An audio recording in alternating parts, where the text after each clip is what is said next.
Baiklah, mungkin, kita akan memasuki tanya jawab ya, Pak Adam dan Pak Handoko. Saya bacakan dulu yang paling pertama. Nah, ini ada Pak Gunawan. Mas Gunawan bertanya, apakah ada kualifikasi pendidikan dan jurusan tertentu untuk bisa menjadi game developer? Dan apakah, lulusan SMK bisa memiliki kesempatan untuk menjadi game developer itu? Ya, silakan mungkin mohon, dijawab. Saya ya? Oke. Kalau dari sisi industri, di industri game adalah salah satu yang tidak memerlukan ijazah ya. Jadi, kita nggak ngelihat, harus, jurusan IT untuk jadi game programmer atau harus jurusan DKV untuk jadi, game artist gitu ya. Jadi basically, asalkan punya portofolio yang bagus, punya experience yang bagus, itu yang dilihat itu, walaupun mungkin, pendidikan dasarnya akan ngebantu juga. Nah, satu itu, jadi biasanya yang udah ada track-nya tuh programming, ada jurusan informatika, yang, artis ada DKV, yang mungkin yang nggak ada itu desain. Game design itu kita tidak ada jurusannya. Jadi kalau buat teman-teman yang ingin menjadi game designer, suka menulis cerita, membuat dunianya, membuat aturan bermain game, itu saat ini belum banyak ya, ada S2 game design rasanya, cuma kalau yang di level vokasi saya belum menemukan gitu ya. Mungkin kalau di vokasi ya apa ya, ya belum ada sih sepertinya. Cuma jangan khawatir, per tahun ini kita sudah punya, SKKNI, Standar, Kompetensi Kerja Nasional Indonesia, yang bisa ngebantu nih buat either Bapak Ibu yang di bidang, pendidikan maupun yang ingin masuk ke industri game, untuk melihat sih ada role role apa saja yang ada di Indonesia dan skill-skill apa aja yang dibutuhkan, sehingga nanti bisa mencari tahu sendiri gitu ya, skill-skill tersebut dan nanti bisa ambil sertifikasinya untuk menjadi salah satu penunjang gitu ya, bahwasannya saya memiliki kompetensi untuk bekerja di jabatan tersebut. Itu sih dari saya, terima kasih. Ya, terima kasih banyak Pak Adam ya. Saya juga, baru tahu nih ternyata udah ada sertifikasinya ya sekarang tuh ya untuk, menjadi suatu, developer game yang profesional gitu ya. Dan ini apakah misalkan kan tadi disebutkan tidak melihat apakah ini harus jurusannya gitu ya, tapi lulusan SMK juga bisa mendaftar untuk sertifikasi tersebut gitu? Dalam konteks sertifikasi jelas semuanya bisa mendaftar ya, yang lulusan SMK maupun yang sudah, belasan tahun di industri yang tidak berhubungan dengan game, tapi ingin terjun ke industri game. Nah itu dalam konteks apa ya, standarisasi ya, Mhm. skill apa yang dibutuhkan untuk di jabatan tertentu bisa menggunakan sertifikasi tersebut. Dan sudah banyak kok case-nya, anak-anak lulusan SMK bekerja di industri game, bahkan di company saya di Arsenesia juga ada yang, lulusan SMK bisa menjadi game programmer, bisa jadi game artist. Jadi, balik lagi asalkan skill-skill yang dibutuhkan untuk di pekerjaan atau okupasi tersebut dia sudah acquire, kita tidak lihat lagi dia, pendidikannya sampai mana gitu ya, selama skill-nya sampai. Oke, terima kasih. Pak Handoko mungkin ada yang mau ditambahkan, Pak Handoko? Ya, mungkin menambahkan dari Mas Adam. Jadi memang di dalam game ini adalah bisa untuk siapapun berkarir di dunia game dev ya. Yang penting mungkin saya menambahkan satu soal aja. Yang penting kita punya passion dan punya semangat untuk belajar aja sih. Ya, dan tahan banting tentunya ya. Tahan banting karena jangan mengharap cepat ingin dapat hasil kalau misalkan di awal-awal karena sebuah butuh proses gitu ya. Saya pernah baca buku ya, mungkin Mas Adam bisa nambahin. Itu rata-rata itu game apa namanya butuh berapa kali jatuh bangun ya membangun game sebelum akhirnya dia menemukan semacam oh game yang bisa saya tawarkan untuk orang tuh seperti ini loh gitu. Jadi tentunya butuh passion dan kerja keras gitu sih. Oke, terima kasih banyak. Nah, untuk para sahabat TikTok nih ya, kita lihat bahwa, wah ini profesi games ini tidak main-main loh, ini ada sertifikasinya sendiri dan hal ini potensinya sangat besar gitu ya, tidak melihat, lulusan atau dari S1 ataukah dari SMK. Oke baik, pertanyaan selanjutnya kita, dengan dari ini Mas Degi ya. Untuk developer game yang baru memulai, sebagai portfolio awal, lebih baik untuk memulai dari arah mana? B2B atau B2C? Dengan banyaknya jumlah developer game yang ada di Indonesia. Nah, ini untuk yang baru mau bisnis untuk game developer game ini apa nih, Pak Adam, Pak Handoko? Pertama jumlah developer game di Indonesia masih sedikit sekali ya. Kalau kita compare rasio jumlah developer dengan jumlah penduduk, kita compare dengan negara-negara tetangga, itu kita masih sedikit sekali. Artinya ini sebuah ruang persaingan yang masih sangat luas sekali dan opportunity yang besar sekali buat teman-teman untuk masuk. Em, Jika ditanya untuk membangun portfolio mulai dari mana, menurut saya itu tergantung aimingnya mau masuknya kemana. Tadi sempat ada roadmap karir industri game ya, mau kerja di dalam negeri, mau kerja di luar negeri, mau membuat studi game sendiri. Itu tiga hal yang berbeda gitu ya. Kalau misalkan konteksnya saya mau kerja di Indonesia gitu ya, kamu perhatikan gitu ya portofolio seperti apa yang dibutuhkan di Indonesia. Portofolio di level mungkin junior atau ya junior pun bisa untuk masuk sebagai fresh grade. Tapi kalau misalkan kamu pengen lulus dari kuliah, saya pengen langsung kerja di Jepang gitu ya. Dalam konteks perusahaan luar negeri untuk meng-hire expat gitu ya, pasti cari yang senior. Kalau nyari yang junior mah di negara juga ada gitu kan. Makanya portofolio yang kamu siapkan selama 4 tahun kuliah atau 5 tahun kuliah gitu ya, itu portofolionya harus level senior. Emang bisa? Ya bisa. Contohnya ya kayak adik kelas saya gitu ya, dia 4 tahun kuliah di jurusan informatika, lulus bisa kerja di Koei Tecmo sebagai 3D artist gitu ya.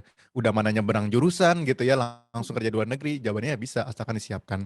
Nah cuma mungkin pertanyaannya kalau misalkan yang ingin membuat studio game yang sendiri, nah ini sedikit challenging ya. Tadi saya sempat memetakan gitu ya. Tadi ada warna nggak saya jelasin sih. Hijau, kuning, oranye, merah gitu ya. Itu tingkat experience atau kesulitan yang dibutuhkan gitu ya. Paling mudah adalah kalau teman-teman membuat serious games atau gamification. Kenapa itu paling mudah? Pertama karena itu kok clear gitu ya. Ini feature-nya, listnya seperti ini, kamu deliver, kamu saya bayar gitu kan. Itu murni iya kita deliver quality aja sesuai dengan spek yang dibutuhkan. Tapi kalau misalkan pengen yang lebih lanjut lagi, kita ngomongnya yang seperti indie developer kayak tadi Toge Production atau misalnya studio-studio game yang buat game itu bisa dibilang lebih tricky, lebih sulit karena unsur bisnis, marketing, product validation itu harus ada. Jadi ngebuat game bagus pun belum tentu kita bisa dapat uang gitu ya. Beda kayak tadi tuh, asalkan checklist terpenuhi, kita bisa dapat uang. Kalau yang ini checklist terpenuhi pun belum tentu marketnya react terhadap produk kita gitu. Jadi itu lebih sulit. Makanya banyak sekali studio game di Indonesia yang model bisnisnya hybrid gitu ya. Walaupun dia mengembangkan produknya sendiri untuk B2C, dia punya lini bisnis B2B dalam konteks untuk running cash flow di company-nya gitu. Jadi kalau ditanya mau yang mana, terserah teman-teman mau pilih yang mana. Cuma kalau misalkan mana yang lebih mudah tentu yang serious games dan gamification ya. Karena eh, skala quality-nya yang diminta itu tidak setinggi kalau ingin membuat produk B2C. Oke. Ya, Pak Handoko Ya, gimana? setuju sekali dengan Mas Adam. Jadi memang di Indonesia ini masih, pertama mungkin koreksi ya, game developer di Indonesia yang beneran game developer tuh sedikit. Sedikit. Dan sehingga itu bisa membuka peluang yang besar. Yang kedua, memang yang lebih mudah itu yang langsung B2B ya. Kita bikin produk game untuk perusahaan, langsung dapat uang gitu ya. Karena mungkin uang itu bisa jadi modal kita untuk bikin game yang bisa ke pasar B2C gitu ya. Dan di mana which is itu cukup hard Challenging. ya. Iya, challenging, betul. Cukup challenging untuk awal-awal apalagi untuk dimulai gitu ya. Mas Deki bisa bisa join dulu ya dengan beberapa project kreatif ya, cukup jeli ataupun bisa menawarkan sendiri gitu ya. Jadi kita punya portofolio apa, produk apa yang kita pandang oh ini bisa bermanfaat untuk perusahaan ini nih gitu ya. Kita tawarkan gitu ya. Nah, itu uangnya untuk awal-awal akan jauh lebih mudah didapat. Oke, terima kasih banyak. Sekarang mungkin jadi ada inspirasi ya ini ya untuk para pemula akan ke arah mana nih. Nah, sekarang yang pertanyaan ketiga. Saya tertarik terkait pengembangan game budaya yang ada di negeri kita. Guna menyampaikan aktivitas kegiatan penyuluhan sosial, hal-hal apa yang perlu disampaikan dan berguna bagi masyarakat. Nah, ini tadi kita kan memang edukasi, sporty, itu industri game ini meliputi aspek berbagai bidang seperti itu. Tapi, nah ini saya baru lihat juga nih ada pertanyaan bagus ya nih, kegiatan penyuluhan sosial nih. Ini bagaimana? Apa hal yang perlu disampaikan? Pak Handoko, duluan gantian. Ya, jadi kalau misalkan terkait dengan game-game edukasi ya, atau game untuk penyuluhan sosial, yang pertama harus kita siapkan itu adalah kejelasan terkait apa yang ingin disampaikan, gitu ya. Itu daripada stakeholder. Ini dari siapa yang menyampaikan penyuluhan sosial? Dari dinas sosial, dari Dinas Lingkungan Hidup, dari Dinas Pendidikan, dari siapa dulu? Itu yang harus kita ketahuin. Jadi dan target sosialisasinya ke siapa, itu akan berpengaruh. Jadi kalau game yang untuk ibu-ibu atau mama akan beda kalau sosialisasi gamenya ke anak-anak gitu. Nah, dari sana. Yang kedua adalah terkait dengan materi yang disampaikan, ya. Nah, kalau misalkan kita pikir itu ya secara garis umum, itu insya Allah gamenya itu akan cukup tepat sasaran ya. Jadi kita bisa melayani kebutuhan daripada mungkin dinas pemerintah yang ingin menyampaikan informasi tertentu terhadap kelompok masyarakat tertentu untuk materi tertentu, itu dulu yang paling penting. Nah, terkait kreativitas, kita mau jadikan game penyuluhannya seperti apa, ataupun nanti di gamifikasi seperti apa, itu hal yang lain lah, itu bisa kreativitas kita. Gitu. Tapi yang penting itu dulu. Oke, terima kasih Pak Handoko. Jadi memang targetnya dulu ya, ini siapa nih yang mau kita lakukan penyuluhan sosial nih gitu ya, memberikan edukasinya gitu ya. Jadi dengan itu materinya pun akan disesuaikan ya. Jadi nggak sembarangan juga kita memberikan penyuluhan sosial berupa games, tapi gamesnya ini kayak anak-anak gitu kan ya, tapi ini disesuaikan lagi dengan target sasarannya kita gitu. Oke, ini ada pertanyaan lagi nih. Izin bertanya dari Mas Eko Sigit Atmaja ya, apa yang harus kita miliki agar bisa membuat game-game di metaverse? Nah, apakah coding dan desain adalah suatu hal yang diwajibkan untuk masuk ke industri ini? Mangga Mas Adam. Oke, ya. Jadi kita belum ngebahas metaverse, ada dua jenis ya, yang Web3 metaverse maupun Web2 metaverse, tapi general metaverse. Pertama, tidak semua metaverse memberikan kita keleluasan untuk membuat experience on top of that gitu ya. Contoh kayak Somnium Space, Decentraland, itu tidak memberikan kita Fortnite, itu tidak memberikan kita leluasan untuk membangun game di atasnya. Cuma ada beberapa yang memberikan capability di atas platform tersebut untuk membuat game. Roblox, Minecraft, Sandbox, itu contoh-contoh yang bisa dibangun di atasnya. Misalkan ditanya butuhnya apa? Butuh kemampuan programming, design, art, butuh gitu ya, kemampuan dasar itu butuh, tapi mungkin nanti toolsnya akan beda-beda. Roblox punya toolsnya sendiri, scriptingnya ada, desainingnya ada, import 3D modelnya ada gitu, ada semua. Di Minecraft juga sama, di Sandbox juga sama, mereka punya game makernya sendiri. Jadi skill-skill dasar programming, design, art, visual itu pasti dibutuhkan di apapun platformnya, tinggal nanti beda-beda aja bahasanya pakai apa, cuma dasarnya sama. Oke. Jadi bukan suatu hal yang wajib gitu ya, Mas Adam? Wajib Apa memiliki dasar wajib? ilmunya gitu ya, kayak programming gitu ya, harus bisa algoritma, struktur data, macam-macam lah, OOP gitu ya, itu harus tahu semua tuh, semua dasar teorinya. Cuma nanti kalau ditanya cara bikinnya pakai apa gitu ya beda-beda gitu ya, toolsnya macam-macam gitu. Kalau tadi ada pertanyaannya, yang diwajibkan untuk masuk ke industri ini, itu juga beda-beda gitu ya, tapi kalau kita ngomong yang populer gitu ya, game engine yang paling populer gitu ya, rata-rata di Indonesia kalau nggak Unity, Unreal, beberapa lagi pakai Godot gitu ya, itu 3 yang populer. Terus kalau artis gitu ya, mungkin apa pakainya Blender yang 3D, yang 2D mungkin pakai Photoshop, Illustrator, macam-macam gitu kan. Jadi kalau saya sih pribadi berharap kalau teman-teman masuk ke industri jangan terpaku sama toolsnya. Oke, belajar terus bagus, tapi tools itu kan berkembang terus ya, nanti ada tools baru, teknologi baru. Jadi belajar dasarnya dan belajar adaptif gitu untuk mengikuti apa teknologi terbaru gitu. Iya. Ini mungkin nyambung dengan pertanyaan selanjutnya ya. Bahasa pemrograman yang harus dikuasainya itu untuk game developer apa? Apakah ya itu ya, basic-nya aja dulu ya sebenarnya kan, karena kan nanti kita bisa nanti ke depannya mau pakai apa kan tools-nya itu bermacam-macam ya, Mas Adam ya. Iya, kayak di tempatnya Pak Handoko diajarin pakai apa Pak? Pakai Unity C Sharp, Unity ya System. kan? Belajar C Sharp ya udah dalamin itu, yang penting mengerti dasar-dasarnya, tahu fundamentalnya. Kalau misalkan nanti tiba-tiba kerja di sebuah studio game yang studio game pakai game engine sendiri, harus berubah pakai C++, ya harus bisa gitu. Dan pasti bisa kalau fundamentalnya kuat. Oke. Siap Pak Handoko ya. Ada mau ditambahin Pak Handoko? Ya, jadi betul. Jadi memang kalau ditanya tentang bahasa pemrograman apa ya tergantung dari tuntutan game yang mau dibangun tuh pakai apa gitu ya. Jadi kalau misalkan di kampus saya itu pakai Unity ya dari awal sampai mereka lulus. Jadi kita sengaja memilih satu tool saja, Unity, yang kita padatkan. Tapi di tempat lain mungkin ada yang pakai Unreal, ada yang pakai Godot, gitu ya, dan lain sebagainya. Nah itu Ini harus di universitas memang sekarang ada mata pelajaran itu ya, Pak ada Handoko? di kami ada. Oke.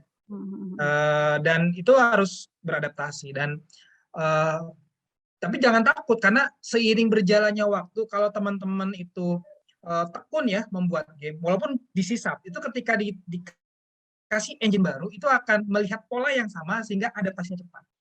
Nah sekarang justru saya pengen mendorong gitu bagi teman-teman yang mau terjun ke game dev, pilih toolnya, pelajari dengan sebaik-baiknya, apapun yang teman-teman sukai.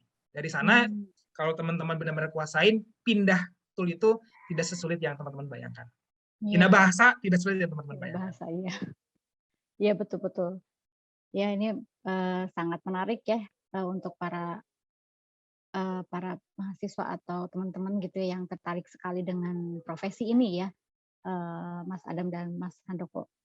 Nah, ini mungkin untuk yang pertanyaan selanjutnya nih, ada pembangunan proyek game yang ada di Metaverse, apakah ada kaitannya dengan cryptocurrency atau Web 3.0?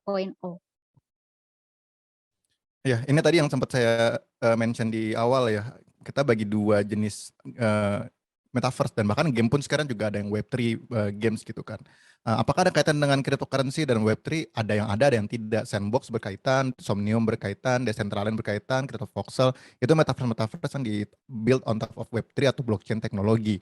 Nah, bedanya apa yang ada di situ gitu ya. Tadi konsep blockchain NFT nanti teman-teman bisa baca sendiri ya. Tapi dalam konteks pengembangannya pun ada skill set tambahan dalam teman-teman mengembangkan game. Kalau cuma membangun game di atas metaverse-nya, iya. Tapi kalau misalkan teman-teman ingin membuat metaverse atau pengen membuat game Web3, teman-teman juga perlu tambahan kemampuan pemrograman Web3 gitu di blockchain, bagaimana membangun smart contract, itu nanti bahasanya beda lagi tuh, bisa pakai Solidity, pakai apa yang lain gitu. Tapi itu bisa dibilang salah satu the new trend ya. Kayak dulu kan banyak banget nyari AI programmer, banyak banget nyari data scientist itu kan. Sekarang banyak banget nyari blockchain developers. Jadi itu something yang bisa dipakai untuk bikin metaverse, bikin games, atau bikin aplikasi-aplikasi di atas blockchain. Jadi buat teman-teman yang mau investasi skill atau mempelajari teknologi baru tersebut, menurut saya itu cukup eye opening aja sih. Jadi bisa sambil dipelajari. Oke, Pak Handoko mau ditambahkan? Udah cukup lengkap dari Mas Adam, tapi tadi ya investasi skill gitu ya, itu yang harus teman-teman aware dari sekarang gitu ya. Jadi dan itu harus aware dan dilakukan dan dipelajari dengan cepat supaya tidak ketinggalan kereta gitu aja. Oke. Mungkin menyambung dengan profesi teman-teman di sini kan banyaknya game developer seperti itu kan ya. Tapi tidak menutup kemungkinan ya bahwa industri game ini sangat luas ya. Jadi bukan hanya kita jadi game developer terus kerja di perusahaan game gitu ya. Terus udah gitu kita membuat suatu game, tapi kita juga bisa bekerja di suatu saat nanti mungkin company-company besar juga membutuhkan suatu game developer ya, di mana skill ini juga dibutuhkan gitu untuk para corporate ini ya, dan ini merupakan suatu profesi yang menjanjikan ya sebenarnya ke depannya tuh ya. Dan tapi untuk saat ini di Indonesia sendiri masih terbilang cukup sedikit ya. Mungkin karena apakah ini dari segi apa ya, pendidikan atau mereka berpikir atau ini harus ada jurusannya atau gimana gitu, atau seperti apa ya nih Mas Adam, Mas Handoko? Atau apa ya di sini tuh knowledge untuk teman-teman di sini bahwa game developer tuh nggak hanya menjadi sesempit itu loh, tapi sangat luas gitu. Lebih ke ini kali ya, maturity-nya ya, karena memang industri game masuk ke Indonesia itu agak terlambat gitu ya. Di era 80-an di Amerika udah bisa bikin game buat Atari, kita belum tahu apa itu Atari gitu kan. Terus di era 90-an di Amerika, Eropa, dan Jepang udah bisa bikin game untuk Nintendo, Sega, PS gitu ya. Kita masih belum tahu cara bikin game. Kita baru mulai tahu cara bikin game tuh di 2000-an ketika era game Flash, Ada sih yang mulai bikin game buat di time zone gitu ya, itu udah mulai bikin seperti itu. Tapi itu juga company asing. Jadi memang startnya negara-negara lain dari tahun 70-an, 80-an, kita baru 2000-an nih mulai belajar. Jadi kan telat 20-30 tahun. Jadi sangat wajar sekali kalau misalkan kita ngeliat dari sisi ekosistem, hulu ke hilir ya, dari sisi kesadaran masyarakat ada profesi pengembang game, kesadaran demand dari mahasiswa yang ingin jadi atau siswa yang ingin jadi game developers, ketersediaan jurusan-jurusan di kampus, di vokasi terhadap industri game, jumlah studio gamenya sampai ujung itu memang kita masih harus bangun. Tapi jangan khawatir ketertinggalan 20 tahun ini akan kita kejar dengan sangat cepat sekali karena ini kondisinya lagi super super kompak solid sekali gitu ya. Teman-teman di akademisi seperti Pak Handoko dan rekan-rekan dari universitas lainnya support industri game, teman-teman dari industri juga support akademisi, dari pemerintah juga support. Nah ini support lintas ekosistem ini akan ngebuat kita nanti bisa mengejar si cepat atau lambat. Oke, oke. Ya gimana Pak Handoko? Udah mau Ya ditambahin? betul disampaikan Mas Adam. Kami juga di Unpas itu salah satu bagian daripada Asosiasi Game Indonesia. Jadi kita sedang mengejar ketertinggalan gitu ya. Jadi boleh masa lalu kita tertinggal, tapi dengan melihat pasar Indonesia yang sangat besar gitu ya. Paling tidak kita optimis dalam beberapa tahun ke depan kita menjadi tuan rumah di negeri sendiri, dan itu yang sedang dikejar. Karena asumsi saya dan juga jadi semangat kita semua adalah yang paling memahami pasar Indonesia adalah orang Indonesia itu sendiri. Jadi game dev-nya harusnya yang bisa melayani orang Indonesia adalah kita sendiri. Iya, betul sekali. Ini berkaitan dengan pertanyaan terakhir ya, Pak Adam, Pak Handoko nih. Apakah ada rencana dari Asosia Game Indonesia untuk mendorong pengembangan game di Indonesia? Ini seperti yang tadi disebutkan Pak Handoko ya. Iya, rencana ada ya, maksudnya kita udah dari 2013 emang goal kita cuma 3. 1, memperbanyak talenta game di Indonesia. 2, memperluas bisnis, artinya yang studio game yang sudah ada bisa lebih sukses. 3, mengawal dan mengadvokasi regulasi dari pemerintah. Nah, 3 peran ini udah kita lakukan dari 2013 dan saya rasa tahun 2022 ini akan jadi fase yang monumental. Kenapa? Karena ini udah sampai isu yang di level presiden. Jadi isu industri game di Indonesia ini udah dalam konteks rapat terbatas menteri dengan presiden untuk memajukan industri game di Indonesia. Ada 7 task force nih dibangun oleh pemerintah gitu ya. Saya lupa detailnya, tapi intinya sangat serius sekali nih pemerintah untuk memajukan industri game. Jadi saya rasa ini apa ya, langkah awal yang akan menggenjot ya, baik dari sisi talent creation bersama teman-teman di akademisi, sampai ke industri, sampai ke bisnis, investasi, itu semua akan digenjot ke depannya. Jadi siap-siap aja, saya rasa tidak ada momen yang lebih menarik lagi untuk masuk ke industri game selain hari ini ya. Ini bagi Indonesia bisa dibilang red carpet sekali buat game developers. Iya, iya Pak Handoko, Pak Adam ya, betul sekali ya. Jadi memang di sini semua aspek dari dukungan support dari pemerintah juga sudah menjadi sorotan ya, bahwa industri game ini bisa menjadi suatu industri yang bisa meningkatkan devisa pendapatan negara dan juga memajukan sebenarnya ya, memajukan SDM Indonesia sendiri gitu. Dan hal ini sangat interesting ya, hari ini sungguh sangat bermanfaat sekali nih Pak Adam, Pak Handoko atas materinya gitu ya, agar kita semua jadi apa ya, ingin menjadi salah satu yang bisa mengembangkan industri game di Indonesia ini menjadi tuan rumah, karena eee, 200 juta jiwa penduduk itu sangatlah luar biasa ya, dan ini kenapa kita nggak bisa jadi penyumbang devisa terbesar gitu ya di seluruh negara gitu, tapi di Indonesia sebenarnya gitu. Nah, terima kasih banyak, mungkin karena kita nih sudah mau akhir dengan waktunya sudah hampir habis. Semoga sharing knowledge-nya hari ini dan ilmu yang kita dapatkan hari ini bermanfaat untuk kita semua dan para sahabat TikTok.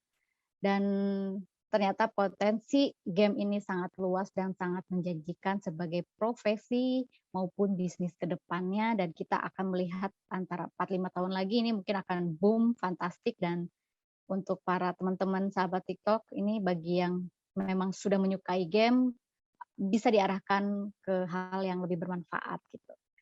Nah, itu mungkin materi kali ini juga bisa memberikan manfaat untuk sahabat TikTok yang sudah setia menyimak dari awal materi sampai akhir materi. Saya ucapkan terima kasih banyak Pak Handoko, Pak Adam atas waktunya hari ini, materi hari ini ya. Sehat selalu dan semoga pada peserta yang sudah mengikuti acara webinar ini dengan baik, ini bisa melihat rekaman webinar kali ini yang akan kami upload di Wakul Academy dan bisa diakses secara gratis. Jangan lupa untuk follow sosial media Wakul Academy. Dan untuk pengguna baru Wakul Academy akan ada diskon spesial 70% untuk semua kelas mandiri. Kesempatan terbatas, jadi segera beli pelatihannya. Dan apabila ingin bergabung dengan grup webinar TikTok dari Wakul Academy, bisa kirimkan WA ke nomor yang di chat, itu untuk agar tidak terlewat informasi untuk webinar gratis berikutnya dari TikTok oleh Wakul Academy. Tentunya dengan tema dan pembicara yang tidak kalah serunya. See you in next webinar selanjutnya. Saya Lisa mohon pamit. Terima kasih Pak Adam, Pak Handoko. Saya ucapkan terima kasih banyak. Selamat malam. Stay healthy. Dan juga kepada para sahabat TikTok, terima kasih banyak. Wassalamualaikum warahmatullahi wabarakatuh. Waalaikumsalam. Terima kasih semuanya. Pamit ya.